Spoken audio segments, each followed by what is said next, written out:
तो फ्रेंड्स, आज के वीडियो में हम जानेंगे सर्किट फिल्टर्स के बारे में। सर्किट फिल्टर को सर्किट ब्रेकर या प्राइस बैंड भी कहा जाता है। हालांकि इनमें एक माइनर डिफरेंस ये होता है कि सर्किट फिल्टर और circuit breaker words mainly index के लिए यूज किए जाते हैं और price band word non FNO stocks के लिए। Circuit means upper and lower price limits, जिसके अंदर ही शेयर प्राइस को ट्रेड करना होता है। इट मींस कि आपको पहले से एक प्राइस ब्रैकेट डिफाइन कर दिया जाता है और शेयर प्राइस ना तो इस प्राइस बैंड के ऊपर जा सकता है और ना ही इससे नीचे। ये प्राइस बैंड परसेंटेज टर्म्स में डिफाइन किया जाता है और इसका कैलकुलेशन प्रीवियस डे के क्लोजिंग प्राइस के अनुसार किया जाता है और किसी स्टॉक में कितने परसेंट का सर्किट रहेगा ये डिसाइड करने का जिम्मेदारी एक्सचेंज का रहता है और इंडेक्स में कितने परसेंट का सर्किट रहेगा ये डिसीजन सेबी लेता है।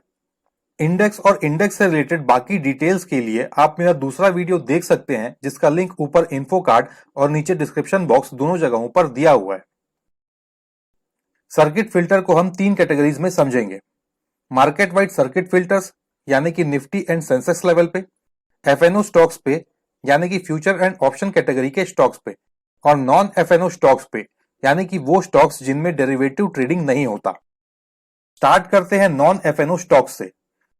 मान लीजिए कि किसी स्टॉक का previous day closing price 100 rupees का है और नेक्स्ट डे उस पर 20% का सर्किट लिमिट एप्लीकेबल है, तो 100 रुपीज से 20% ऊपर होगा 120 रुपीज, जो कि इस स्टॉक का अपर प्राइस बैंड होगा, और 100 रुपीज से 20% नीचे होगा 80 रुपीज, जो कि इस स्टॉक का लोअर प्राइस बैंड होगा। और स्टॉक प्राइस पूरे दिन में 80 रुपीज से 120 रुपीज के रेंज में ही ट्रेड कर सकता है और ना तो ये उससे ऊपर जा सकता है और ना ही इससे नीचे। अब मान लीजिए किसी पॉजिटिव न्यूज की वजह से हर कोई इस स्टॉक को बाय करने लगता है, जिसके वजह से स्टॉक प्राइस बढ़ते हुए 120 रुपीज पर आ जाता है, जो कि इस स्टॉक का अपर प्राइस बैंड है। अब प्राइस बैंड के वजह से शेयर प्राइस इससे और ज्यादा ऊपर नहीं जा सकता, बट फिर भी बहुत से बायर्स अपर प्राइस बैंड पे भी स्टॉक को बाय करने के लिए रेडी हैं और इस हाई डिमांड के वजह से 120 रुपीज के रेट पे बहुत सारे बाय ऑर्डर्स आ जाते हैं। अब इस पॉइंट पे बाय साइड में बहुत सारे बाय ऑर्डर्स हैं, बट क्योंकि अब कोई इस स्टॉक को सेल नहीं कर रहा, इस वजह से स्टॉक प्राइस 120 रुपीज पे फ्रीज हो जाता है। यहां समझने वाली बात यह है कि नॉन एफएनओ स्टॉक्स में अपर सर्किट लगने पर प्राइस एक स्पेसिफाइड लेवल के ऊपर नहीं जा सकता है, लेकिन यहां ट्रेडिंग को रोका नहीं जाता, बट क्योंकि सेलर्स नहीं होते, इस वजह से ट्रेडिंग ऑटोमेटिकली फ्रीज हो जाता है। हालांकि अपर सर्किट लगे होने पर भी सेलर चाहे तो स्टॉक्स को सेल कर सकते हैं। अब मान लीजिए कि कुछ वक्त के बाद मार्केट में इसी स्टॉक से रिलेटेड कोई बहुत नेगेटिव न्यूज आता है, जिसके वजह से बहुत सारे लोग इस स्टॉक को सेल करने लगते हैं। तो उस केस में पहले तो अपर सर्किट में ही शेयर्स ट्रेड होंगे, फिर जैसे जैसे सेलर्स की क्वांटिटी बढ़ेगी और बायर्स की कम होगी, वैसे वैसे शेयर प्राइस अपर सर्किट से वापस नीचे के लेवल्स पे ट्रेड करने लगेगा। अब मान लीजिए कि सेलिंग प्रेशर बहुत ज्यादा बढ़ जाता है, जिसके वजह से स्टॉक अपने लोअर प्राइस बैंड यानी कि 80 रुपीज पे पहुंच जाता है। तो इस केस में स्टॉक अब इससे और नीचे नहीं जाएगा और ना ही इसकी ट्रेडिंग को रोका जाएगा, बट क्योंकि नेगेटिव न्यूज के वजह से बायर्स नहीं होंगे और सेलर्स बहुत ज्यादा होंगे, इस वजह से ट्रेडिंग ऑटोमेटिकली फ्रीज हो जाएगा। तो फाइनल कंक्लूजन ये है कि नॉन एफएनओ स्टॉक्स में सर्किट लिमिट सिर्फ एक प्राइस बैंड स्पेसिफाई करता है, जिसके अंदर ही स्टॉक को ट्रेड करना होता है, और इन स्टॉक्स में अपर या लोअर सर्किट लगने पर ट्रेडिंग को हॉल्ट नहीं किया जाता। हालांकि ट्रेडिंग होगा या नहीं ये पूरी तरह से डिमांड और सप्लाई पर डिपेंड करता है। अभी हमने जो एग्जांपल देखा उसमें 20% का प्राइस बैंड था। अलग अलग स्टॉक्स का अलग अलग प्राइस बैंड होता है और ये प्राइस बैंड एक्सचेंज के द्वारा डिसाइड किया जाता है और इन्हें टाइम टू टाइम रिवाइज भी किया जाता है। अब किसी स्टॉक में कितने परसेंट का प्राइस बैंड रहेगा ये कई सारे बातों पर डिपेंड करता है, जैसे कि स्टॉक का मार्केट कैप कितना है, स्टॉक कितना वोलेटाइल है, स्टॉक का पास्ट प्राइस मूवमेंट कैसा है, स्टॉक में कितना लिक्विडिटी है, एटसेट्रा। ऑलमोस्ट सभी नॉन एफएनओ स्टॉक्स 2%, 5%, 10% और 20% के प्राइस बैंड्स में होते हैं और हाईएस्ट प्राइस बैंड 20% का होता है। एक्सचेंज पहले से डिसाइड करके रखता है कि कौन सा स्टॉक किस प्राइस बैंड में रहेगा। जैसे देन नेटवर्क्स लिमिटेड 20% के प्राइस बैंड में है और इसका लोअर लिमिट और अपर लिमिट दोनों पहले से प्री डिसाइडेड है।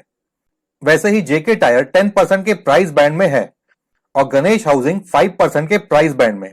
आप किसी भी स्टॉक का प्राइस बैंड एनएससी इंडिया के वेबसाइट पर जाकर देख सकते हैं।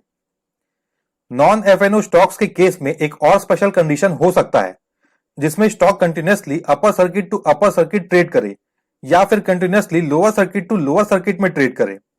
ऐसे कंडीशन में स्टॉक का प्राइस बैंड कुछ स्पेसिफाइड डेज के बाद ऑटोमेटिकली रिड्यूस कर दिया जाता है।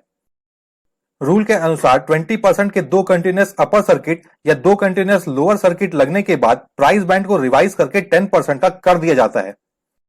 और अगर उसके बाद भी स्टॉक सर्किट में ट्रेड करता रहे तो तीन कंटिन्यूअस 10% सर्किट के बाद प्राइस बैंड को रिवाइज करके 5% का कर दिया जाता है। और उसके बाद 5% के 5 कंटिन्यूअस सर्किट के बाद प्राइस बैंड को और रिवाइज करके 2% का कर दिया जाता है। यहां याद रखिए कि यह रूल तभी एप्लीकेबल होगा जब stock continuously upper circuit to upper circuit में ट्रेड करे या फिर continuously lower circuit to lower circuit में ट्रेड करे। इसके अलावा जो स्टॉक पहले से 10% प्राइस बैंड में है वो सिर्फ लास्ट के 2 स्टेप्स ही फॉलो करेंगे, और जो स्टॉक पहले से 5% के प्राइस बैंड में है उन पर सिर्फ लास्ट स्टेप ही एप्लीकेबल रहेगा। हालांकि याद रखिए कि कुछ स्पेशल केसेस में अगर एक्सचेंज चाहे तो इन कंडीशंस के फुलफिल होने के पहले भी प्राइस बैंड को चेंज कर सकता है। चलिए अब इस सिनेरियो को एक लाइव एग्जांपल से समझते हैं। कुछ दिन पहले यह न्यूज आया था कि एचडीएफसी बैंक के farmer CEO mister Aditya Puri और कार्लाइल ग्रुप ने पीएनबी हाउसिंग फाइनेंस में स्टेक परचेज किया है। जिस दिन यह न्यूज आया उस दिन पीएनबी हाउसिंग फाइनेंस का स्टॉक 525 रुपीज पर यानी कि 20% के अपर सर्किट पे क्लोज हुआ। नेक्स्ट डे स्टॉक की ओपनिंग 20% ऊपर यानी कि 630 रुपीज पे हुई और स्टॉक अपर सर्किट पे ही क्लोज हुआ। रूल के अनुसार 2 दिनों तक कंटिन्यूअस अपर सर्किट लगने के बाद प्राइस बैंड को रिड्यूस करके 10% कर दिया गया और third day stock 10% upper circuit पे क्लोज हुआ। इसके बाद फोर्थ और फिफ्थ डे पे भी स्टॉक 10% अपर सर्किट पे ही क्लोज हुआ है। एज पर रूल स्टॉक अब 3 दिनों तक 10% के कंटिन्यूअस अपर सर्किट पे क्लोज हो चुका है, इसलिए आज इसके प्राइस बैंड को रिड्यूस करके 5% का कर दिया गया है और स्टॉक एट द मोमेंट 5% के अपर सर्किट पे है। और अगर स्टॉक लगातार 5 दिनों तक 5% के अपर सर्किट पे क्लोज होता है तो उसके बाद प्राइस बैंड को दोबारा से रिवाइज करके 2% का कर दिया जाएगा।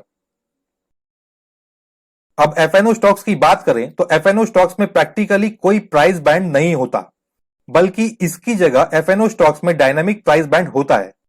डायनामिक प्राइस बैंड सिचुएशन के अनुसार रियल टाइम में चेंज होते रहते हैं। एग्जाम्पल के लिए अगर आप एनएससी इंडिया के वेबसाइट पे टाटा मोटर्स का प्राइस बैंड चेक करेंगे तो आपको यहां पर नो बैंड लिखा हुआ शो होगा, बट यहां भी आपको लोअर प्राइस बैंड और अपर प्राइस बैंड दिख रहा है। बट इन रियलिटी इस अपर लिमिट और लोअर लिमिट का ज्यादा इंपॉर्टेंस नहीं है, क्योंकि जैसे ही स्टॉक अपर लिमिट टच करेगा वैसे ही स्टॉक के ट्रेडिंग को कुछ वक्त के लिए हॉल्ट कर दिया जाएगा और कुछ वक्त के पॉज के बाद जब दोबारा ट्रेडिंग रिज्यूम किया जाएगा उस वक्त अपर लिमिट को 5% ऊपर रिवाइज कर दिया जाता है। इसके बाद अगर दोबारा अपर सर्किट लगता है तो फिर से कुछ वक्त के लिए ट्रेडिंग हॉल्ट होगा और फिर दोबारा से ट्रेडिंग रिज्यूम होते वक्त अपर लिमिट को 5% ऊपर रिवाइज कर दिया जाएगा और यह प्रोसेस तब तक चलता रहेगा जब तक अपर लिमिट ब्रेक होना बंद ना हो जाए। और यह सेम प्रोसेस लोअर लिमिट के लिए भी एप्लीकेबल है और लोअर लिमिट टच होने के केस में लोअर लिमिट को 5% से घटा दिया जाता है और इस वजह से एफएनओ स्टॉक में प्रैक्टिकली कोई प्राइस बैंड नहीं होता और ये सिचुएशन के अनुसार रियल टाइम में चेंज होते रहता है।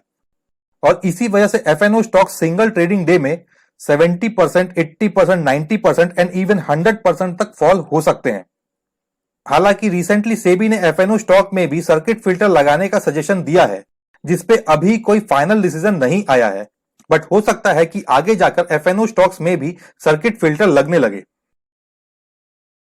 अब मार्केट वाइड सर्किट फिल्टर्स की बात करें तो निफ्टी और सेंसेक्स में 10%, 15% एंड 20% के लेवल्स पे सर्किट लगता है और जब इंडेक्स में सर्किट लगता है तब इंडाइसेस के साथ साथ एक्सचेंज पे लिस्टेड सारे स्टॉक्स का ट्रेडिंग हॉल्ट हो जाता है और साथ ही सारा डेरिवेटिव मार्केट भी हॉल्ट हो जाता है। यानी कि जब इंडेक्स पर सर्किट लगता है तब आप ना तो कैश मार्केट में ट्रेड कर सकते हैं और ना ही एफएनओ मार्केट में। जैसे ही निफ्टी और सेंसेक्स में से कोई भी एक अपने अपर या लोअर प्राइस बैंड को टच करता है वैसे ही market wide circuit breaker trigger हो जाता है और ट्रेडिंग को हॉल्ट कर दिया जाता है और ट्रेडिंग हॉल्ट होने के बाद मार्केट को दोबारा से रीओपन होने के पहले प्री ओपन सेशन रखा जाता है। ट्रेडिंग कितने देर के लिए हॉल्ट रहेगा और प्री ओपन सेशन कितने देर का रहेगा इसके लिए पहले से कुछ गाइडलाइंस डिफाइंड है। रूल के अनुसार अगर दोपहर 1 बजे से पहले 10% का सर्किट लगता है तो ट्रेडिंग को 45 मिनट्स के लिए होल्ड किया जाएगा और मार्केट रीओपन होने के पहले 15 मिनट का प्री ओपन सेशन रखा जाएगा। और अगर 1 बजे से 2:30 बजे के बीच 10% का सर्किट लगता है तो ट्रेडिंग को 15 मिनट के लिए होल्ड किया जाएगा और मार्केट रीओपन होने के पहले 15 मिनट का प्री ओपन सेशन रखा जाएगा। और अगर 2:30 बजे के बाद 10% का सर्किट लगता है तो मार्केट को होल्ड नहीं किया जाएगा। वैसे ही अगर 1 बजे के पहले 15% का सर्किट ट्रिगर होता है तो ट्रेडिंग को 1 घंटे और 45 मिनट के लिए होल्ड किया जाएगा और मार्केट रीओपन होने के पहले 15 मिनट का प्री ओपन सेशन रखा जाएगा। यहां याद रखिए कि इंडेक्स डायरेक्टली 15% का सर्किट टच नहीं कर सकता। पहले इंडेक्स में 10% का सर्किट ट्रिगर होगा, फिर 10% सर्किट रूल के अनुसार ट्रेडिंग होल्ड होगा, फिर प्री ओपन सेशन होगा और उसके बाद दोबारा से मार्केट ओपन होने पर 5% का सर्किट लगेगा। तो पहले का 10% प्लस अभी का 5% मिला के होगा 15%।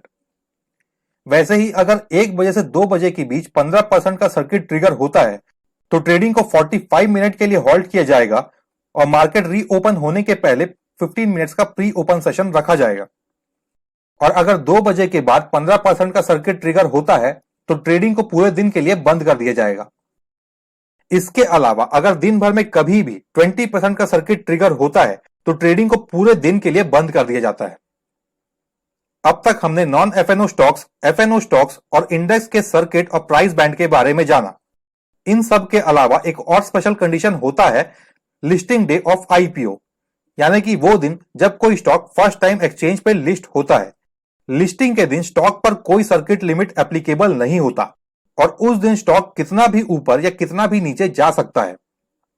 इन पॉइंट्स के अलावा इस टॉपिक से रिलेटेड और भी बहुत सारा इंफॉर्मेशन है जो कि मैं आने वाले किसी और वीडियो में बताऊंगा। आई होप कि आपको आज का यह वीडियो पसंद आया होगा। वीडियो को लाइक एंड शेयर जरूर करें और अगर आप इस चैनल पे न्यू हैं तो इस चैनल को सब्सक्राइब करना ना भूलें। मिलते हैं नेक्स्ट वीडियो में किसी और टॉपिक के साथ। Till then take care, bye bye.